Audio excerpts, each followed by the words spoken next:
نحمد و نصلی علی رسول الکریم اما بعد فاعوذ باللہ من الشیطان الرجیم بسم اللہ الرحمن الرحیم وسیجنبها الاتقى الذی یؤتی مالہ یتزکیٰ صدق اللہ العظیم۔ جمادی ثانی کا مہینہ حضرت ابوبکر صدیق رضی اللہ تعالیٰ عنہ کی مناسبت سے بہت اہمیت کا حامل ہے۔ اس کی 22 تاریخ کو 22 جمادی ثانی کو حضرت ابوبکر صدیق رضی اللہ تعالیٰ عنہ خلیفہ بلا فصل خلیفہ اول ان کی وفات ہے، اور اس مناسبت سے اس مہینے میں حضرت ابوبکر صدیق رضی اللہ تعالیٰ عنہ کی شخصیت، ان کے کردار، ان کی عظمت، ان کے مناقب اور فضیلت کو بیان کیا جاتا ہے۔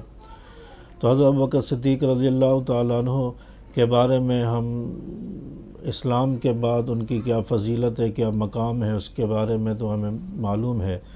لیکن حضرت ابوبکر صدیق رضی اللہ تعالیٰ عنہ اسلام لانے سے پہلے جب زمانہ جاہلیت تھا، ابھی آپ صلی اللہ علیہ وسلم نے نبوت کا اعلان نہیں فرمایا،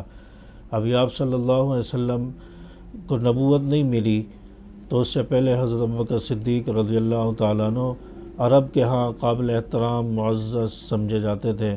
اور حضرت ابوبکر صدیق رضی اللہ تعالیٰ عنہ سے عرب کے لوگ مشورے لیا کرتے تھے، اپنے معاملات میں مشورے حضرت ابوبکر صدیق رضی اللہ تعالیٰ عنہ سے کرتے تھے، اور سمجھتے تھے کہ ابوبکر جو مشورہ دے گا وہ اچھا مشورہ ہوگا، نفع مند ہوگا۔ اور حضرت ابوبکر صدیق رضی اللہ تعالیٰ عنہ جب ہر طرف شراب کا دور تھا، شراب و کباب تھی،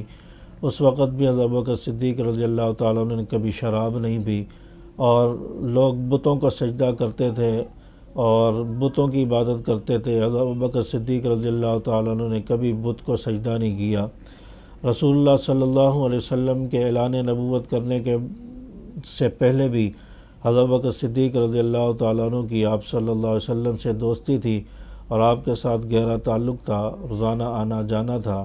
ملاقات ہوتی تھی۔ اس بات کو الاصابہ اور البدایہ والنہایہ میں بھی ذکر کیا گیا ہے۔ اور اس کے علاوہ دوسری بات یہ ہے کہ رسول اللہ صلی اللہ علیہ وسلم کا حضرت خدیجہ رضی اللہ تعالیٰ عنہ سے جو نکاح ہوا ہے، اس نکاح کا واسطہ بھی حضرت ابوبکر صدیق رضی اللہ تعالیٰ عنہ بنے ہیں۔ حضرت ابوبکر صدیق رضی اللہ تعالیٰ عنہ کی رائے، ان کی کوشش اور ان کے دلی خواہش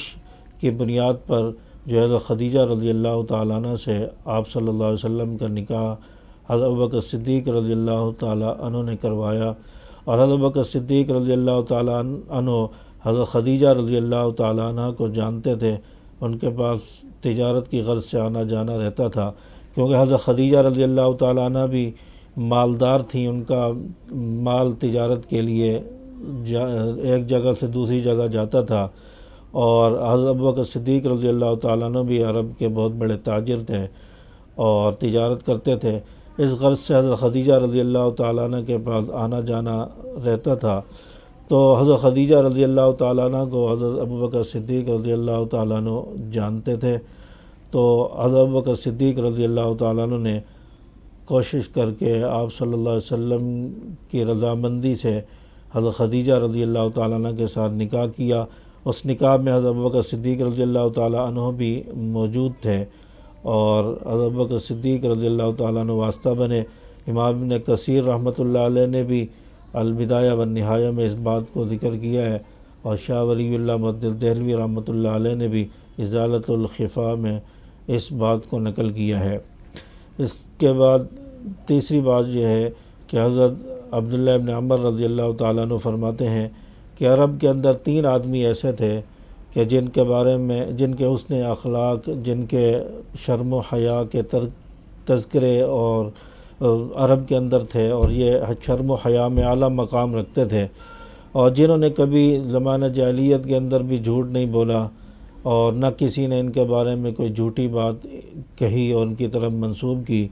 تو یہ لوگ عرب کے اندر معزز تھے، یہ 3 آدمی، اور ان میں سب سے پہلے حضرت ابوبکر صدیق رضی اللہ تعالیٰ عنہ ہیں،